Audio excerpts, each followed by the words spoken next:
So I think what happens, at least from my experience, when it's time to talk about capitalism, the person who don't quite understand capitalism, socialism, whatever, while you're getting to conversations, I do a bad job at not going on all the joy rides that they take you on. While you're answering one question, they ask you a whole nother question. And what about, and it's like you're trying to like whack-a-mole every time as opposed to staying on one thing. So I try to use examples. But one of the things is the idea around profit. Like there's profit that's made in socialist economies. There's profit made, but the way in which the profits are shared, right? And then this idea, and I see this in the chat, this idea around money and resources, like the brother's asking, don't you love money? And money can do these and money. And it's like, are you working for money or are you working to get the money to buy the resources? And ultimately, do you need the resources? Kind of like we argue about being a vegan. Like you don't want to eat plants, but you're eating an animal who eat plants and you're getting through that animal. And it's kind of like, okay, your objective is to get the nutrients, right? Or get the resources. And then I think you talked about, quoting somebody else, the purpose of money being a tool to get people to do things that otherwise they wouldn't do. And so when you think about these things, I feel like having these conversations has been really difficult. But as since I've even been young, I've always used to question why. So I have a second children's book coming out, but my first children's book talks about my upbringing and how I was always the one to be like, well, why are we doing this thing? Like, why does this make even a sense? And having those conversations like, why is this lust for money is there? And then what exactly do we want? And then I'll close there. We're studying Dr. CBS books right now, Black Scare, Red Scare. And I think she's doing a hell of a job explaining this idea around capitalism, imperialism.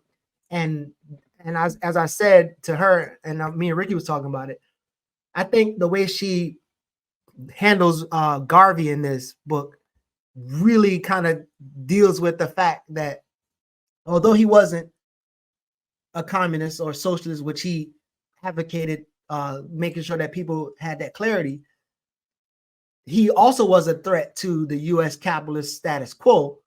And even today, when we have the Garveyites or other people who follow his line, I'm not sure they understand that distinction. And even so, when people use Amos, it's kind of the same thing. Like he moved in a cooperative fashion in terms of how he lived, and he never really advocated for capitalism, although he misquote, the buying power. I don't think he had the line of dealing with economics in the way in which we're doing it as if we're going to exist under this paradigm forever. And so I think, again, those conversations are not really had because whether it be Garvey or the entrepreneurial class, there's an emotional or whatever connection to this idea of like, well, it's serving the community and don't you like money? And well, we got to live under this system. And it's like, nobody's having a conversation around like, well, okay, we are under it, but how do we change it? And how do we, I guess, reduce harm while we organize for changing, society? And maybe that conversation is too vast, too big, too uncomfortable. The things that you would have to do to change the material condition, as we said often, and we talked about on Renee's show, is your body's going to have to be on the line and you're going to have to sacrifice some things that you feel that is relatively comforting to you. So as I've shared before, this is why, they tell you don't drink and drive. And I'm here to advocate on behalf of not drinking and arguing politics, because I will be forever apologetic to my man, Dr. Kemet Shockley, who, with this very argument in mind, saw, one of the worst versions of me. And my argument at the time, I remember what was sending me over the edge was this insistence that there can be this apolitical African utopian development of autonomy and sovereignty within the United States. And I remember saying, because he had said something like, if we get everybody off of drugs and everybody's doing this and we're behaving differently, this and that. I said, but do you realize if you take Africans out of the economy as it's currently situated, there's going to be a war. There's going to be an invasion. What you're advocating is the equivalent to somehow magically going back 100, 200 years and simply disappearing the enslaved Africans from a plantation economy without anybody attempting to raise some sort of violent conflict. Like, at some point, there's gonna. So, again, I haven't caught up, so I haven't read CBS's work yet. But to the extent I understand what you are saying, I'm sure she's correct that what I see people doing is engaging elements of their favored activists' work or thinkers' work, and not the context and the full argument. So they'll say, I'm doing Garvey's work by engaging in this Black-owned business without the ideas that Garvey was attempting to connect that business endeavor to being part of their mission. And they just an anti-imperialist struggle. Right. Yeah. They're not thinking about an anti-imperialist struggle that's seeking to solve the conditions of African people and this, that, and the third. They're thinking they're using that element of his argument. That's why in my limited work, one of the things I found fascinating is the way in the Black commercial press, and I should do, or someone, and maybe has already been done, if we did a targeted study of the Black commercial press and how it references people like Garvey, I would be shocked if it didn't reveal that at least 95% of those references are exclusive to Garvey's adventures in business, or attempted ventures in business, and not his broader politics, philosophy, et cetera, and so forth. There's a remarkable myopia around this. So yeah. Now, just very quickly, I made a quick note. I saw somebody ask this in the comments. No, I did not edit that video. I had nothing to do with that video. Ricky sent me the link and we played it. That's the extent of the credit I can claim for that. And similarly, you attributed this to me, but I'm always paraphrasing. And if I'm not clear in the moment, I need to be more clear. I'm paraphrasing Adam Smith. Mm-hmm. And I do want people, because he was always presented to me as the, quote, godfather of capitalism. And when I went and read Origins of Money is the section I always reference, but it's in The Wealth of Nations. Actually, one point did go and read that. And to the extent I understood it, I didn't study it. It was not part of a collective study. I was just independently reading it. The Origins of Money section is something I always go back to, because he's pointing out that the history of money is the ability to manipulate people to do what they would not normally do for you. It has and again, that's why Marx and Engels ended up talking about, as Teray referenced, the social relationship that exists between labor and capital, that the collective involvement that goes beyond just the physical act of producing labor. There's a whole sociology to it. But once people begin to realize, wait a minute, and that's sort of my point. That's where I'm building my arguments from. That as Teray and all these other people were pointing, we are producing the wealth that they're living off of, and we're being told to only focus on a fictional, limited amount of that. And that's why when Diedrich was around here and told us about the $150 to $194 trillion in annual personal wealth that we're creating, that even blows my focus on the $20 trillion GDP of this country out of the water, and makes it even more irritating and infuriating that we would ever be told to circulate our dollar and focus on our business and focus on some fantasy of a segregated economy, when we're creating untold wealth for these handfuls of people to run around here and enjoy And if we're not going to fully overturn the existing capital model, should produce enough wealth, hence the point of socialists and the socialist step, that we can live off, all of us can live off of. So then the last point I made a note to point out to in response to the Touré clip is that this is why I get so furious with the Peniel Josephs and others in the world who keep producing this nonsense of rebranding of who Touré was and attempt to omit him in plain view. It's and why Ava DuVernay should never be forgiven for erasing him from the film Selma. Like this is why I get so upset, because you hear in a 6-minute clip this analysis that's so brilliant and clear, and admittedly humbling for those of us who try to work in these spaces and try to teach this to people. Like that level of explanatory power and clarity is levels to this. And to see people who are undeserving, ignoble actors who don't even agree with him trying to rebrand him and talk about him in a popular way to undercut that is woo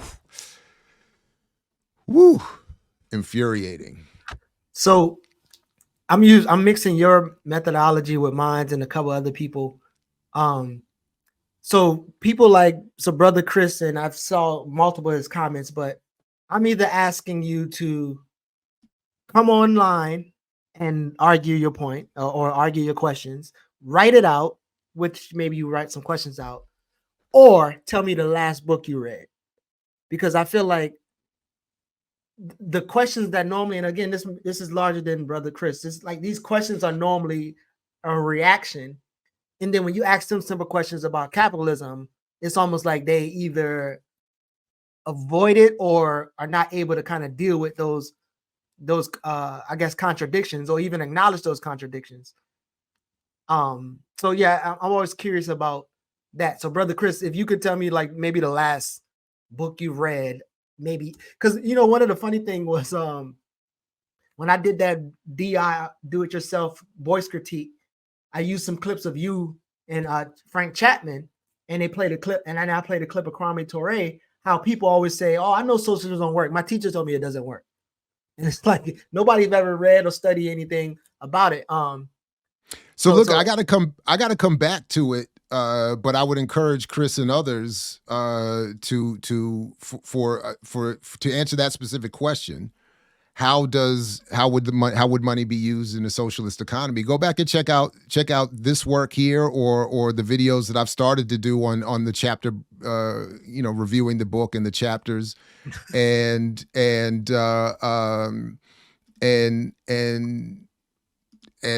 because at least what they do in that book is break down how it would actually work. The reforming of the government structures, the allocation of resources.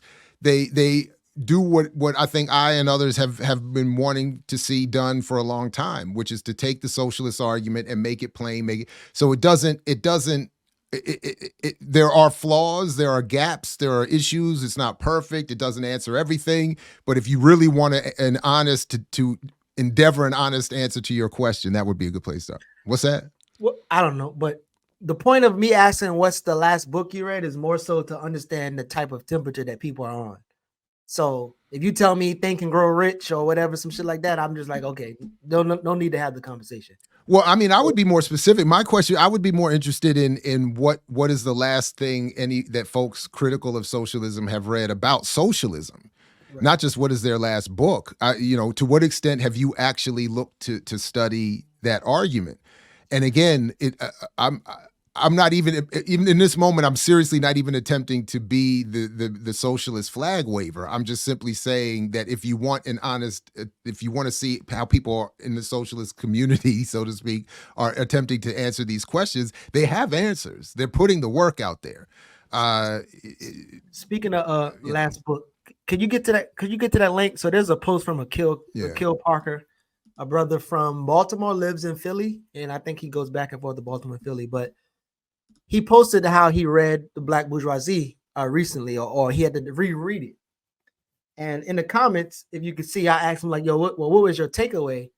And I'm curious what you think of his response in terms of his takeaway. And yeah, I'm just curious. The Black collective must build its own institutions and not allow Europeans to be the standard by which we measure ourselves or our success. That wouldn't have been my takeaway from the book, but right. And then admittedly, it's been a while since I've read Franklin's that I read the conclusion to that book. Mm-hmm. So I don't remember exactly what Fraser is saying in that book, but the fundamental critique of the Black bourgeoisie, he's my interpretation, he's saying that there is no real Black bourgeoisie, that there is no real ability for Black people to economically build out of this situation. Mm-hmm. So I don't fully get that the build our own institutions and all that. I don't know that would have been, but whatever. So there was a next question. I asked him a next question and then he answered, but I was asking him about what do you mean by our own institutions? What kind do you recommend? And what would be its relationship to the larger imperialist economy? And then I'm curious how also the newly defined success, especially as Fraser's handle and should have resolved our lust for living in the world of make-believe. Because a lot of times I hear people say our own institutions, but it also goes to Fraser's point of like this world of make-believe that you're just going to go in this corner and have your own economy under this larger imperialist economy is wild. Now I know again, just because of my memory and the time frame here, I'm working through, and this is ultimately a flawed method. So since I keep talking about method, so I want to acknowledge that it's not wrong, but it's not the best. How Marisa Baradaran was making the point that Fraser and others were making is, I think, important. That in hers is, to your point, the argument that that Fraser was making, that it is a fantasy. A segregated economy is a fantasy. In other words, you can segregate people, but you cannot segregate money. Right. So by the ultimate impact of segregation was the limitation on what a segregated economy could do, and it cannot grow. And that's the whole point of capitalism and imperialism. And in fact, why imperialism creates settler colonies is because it has to expand. If Cecil Rhodes, I remember, whose book was I reading? Was it a Parenti book? Because I don't think I was reading it as a primary source, but Cecil Rhodes said that imperialism, British imperialism, was being done to save England, to save the British, to save the English, I should say, specifically, because he was saying, we are overcrowded. We don't have the ability to expand in terms of capital and resource accumulation. We have to send some of our citizens overseas, not only to get rid of an excess population, but to have that population turn into something that enriches the motherland. So again,